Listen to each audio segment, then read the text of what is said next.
सुखदेव जी महाराज जी आगे बढ़े हैं। राजा परीक्षित ने प्रश्न कर दिया, कहा गुरुदेव जरा मैं जानना चाहता हूं ये चित्रगुप्त पूर्व जन्म में कौन था, ऐसा कौन सा कर्म कर लिया जो मरते समय इसको भगवान की याद आ गई। बड़े बड़े योगी लोग यत्न करते हैं कि अंत समय प्रभु का नाम याद आ जाए, वो आया नहीं करता है, लेकिन तो राक्षस था, इसको भगवान की याद कैसे आ गई, मैं जानना चाहता हूं। श्री सुखदेव महाराज जी कहते, राजन ये पूर्व जन्म में चित्रगुप्त नाम का राजा था, इसकी 1000 रानियां थी, किसी भी रानी के यहां बेटा नहीं था। एक बार अंगरा ऋषि और नारद जी आए हैं चित्रगुप्त के यहाँ। चित्रगुप्त ने कहा कि हमारे घर संतान नहीं है, आप आशीर्वाद दें हमारे घर संतान हो। अंगरा ऋषि ने कहा, राजन तुम्हारे यहाँ पर 100 जन्मों तक बेटा नहीं होने वाला है। चित्रगुप्त पांव पकड़ता है, कहता कि आप संत हैं, आप सब कुछ कर सकते हैं, कृपा करके आप संतान दें। और अंगरा ऋषि ने अपनी झोली में से एक फल निकाला है और कहा, ये फल लो, जिस रानी को खिलाओगे उसके यहाँ पर बेटा होगा, लेकिन तुम्हारे बेटा होगा लेकिन सुख और दुख को देने वाला होगा। माने बेटा तो होगा लेकिन मर जाएगा। अंगरा ऋषि की बात सुनकर चित्रगुप्त ने कहा, कोई बात नहीं, जब मरेगा देखा जाएगा, अभी आप बेटा तो दें, फल तो दें। और जाकर के राजा ने अपनी प्रथम रानी को खिलाया है, और जब प्रथम रानी को खिलाया है तो प्रभु कृपा से बालक हुआ है, बालक हुआ है। अब राजा का मन समय बड़ी रानी के यहाँ पर बीतने लगा।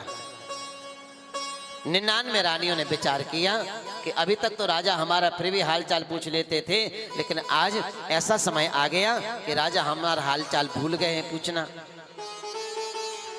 क्या किया जाए, अभी तो ये छोटा बालक है, जब ये बड़ा होगा तब ये राजकुमार बनेगा, राजा बनेगा, और इसकी माँ महारानी बनेगी, राजमाता बनेगी, हम सब दासी बनेंगे। कुछ करना चाहिए, क्या करें। एक रानी ने कहा कि जहर दे के मार दो। सब रानी ने विचार किया, दासी को लोभ दिया है, और दासी को लोभ दिया है। दासी को जब कहा कि एक काम करना, बोले क्या, बोले बालक को जहर देना है, बोले ऐसा पाप नहीं कर पाएंगे। उन्होंने कहा धन मिलेगा बहुत सारा, चिंता न कर। धन के लोभ में आकर के दासी ने उस बालक को जहर दे दिया है, जहर दिया है। प्रातःकाल उठे हैं राजा, बेटे से मिलने गए हैं, देखा है तो बेटे के मुख से झाग निकल रहा है।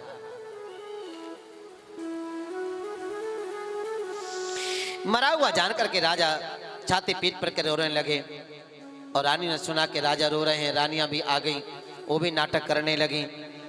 उसी समय अंगरा ऋषि और नारद जी आए हैं। कहा, राजन क्या हुआ, अरे तुम्हारे घर तो बधावा बजना चाहिए, तुम रो रहे हो, छाती पीट रहे हो, सिर पीट रहे हो, क्या हुआ। बोले बालक मर गया महाराज। अरे अभी तुम्हारा अभी बालक को मर गया, किसने मार दिया है। बोले पता नहीं महाराज, कृपा करो, जब आप बालक दे सकते हो इसको जीवित भी कर सकते हो। अंगरा ऋषि कहते कि तो पहले कहा था तुम्हारे भाग में बालक नहीं है, लेकिन तुमने ज्यादा जिद पकड़ी, इसलिए देना पड़ा। बालक हुआ है, उसका हर्ष हुआ है, आज बालक समाप्त हो गया है, उसका दुख हो रहा है। संसार की हर वस्तु सुख और दुख को देने वाली है, ये नितांत सत्य है। वो तो कोई कोई बिरला होता है जो संसार के संतान परिवार के लोग सुख देने लग जाए। महाराज अगर आपको संसार के लोग सुख देने लगे तो मानना कि प्रभु की बड़ी कृपा है। अच्छे कर्म किए हमने, जो आज हमें अच्छा फल मिल रहा है, आगे भी अच्छा फल मिले उसके लिए भी अच्छे कर्म करते रहना चाहिए। बोलो राधे राधे। चित्रगुप्त ने कहा, महाराज बालक को जीवित कर दो, बड़ी कृपा होगी आपकी। अंगरा ऋषि ने आह्वान किया है आत्मा का, आत्मा आई है, बालक खड़ा हुआ है, जाने लगा है। अंगरा ऋषि ने कहा, राजन तुम्हारा बालक जा रहा है, अगर हो सके तो पकड़ लो। अंगरा ऋषि के कहने पर चित्रगुप्त जैसे पकड़ने दौड़ा है, वो बालक डांट करके कहता है, खबरदार जो हाथ लगाया। पहले जहर दे करके मारना चाहते हो, मारते हो, फिर अपनाते हो। कौन किसका बालक, कौन किसका पिता है। हमारा और तुम्हारा इतना ही संबंध था, हमारा तुम्हारा अब इससे आगे संबंध नहीं है। जितना जितना संग लिखा है उतना ही संग व्यक्ति चलेगा, उसके आगे एक कदम भी आगे नहीं चल सकता है। अंगरा ऋषि कहते हैं, अरे बालक किसने मारा है, कौन किसको मारता है, जरा बता तो जाओ, इतनी देर के लिए क्यों आए थे। वो बालक कहता है कि पूर्व जन्म में मैं मछुआरा था, मछली पकड़ना के काम करता था। मैंने एक तालाब में जहर डाला और उस तालाब में 99 मछलियों ने जहर खाया है, 99 मछलियों ने प्राण त्यागे हैं और उन 99 मछलियों को लाकर के मैंने घर में बना करके अपने बच्चों परिवार को खिलाया है। वही 99 मछलियां आज मेरी माँ बनी हैं और 99 रानियों ने मिलकर के मुझे जहर दे दिया।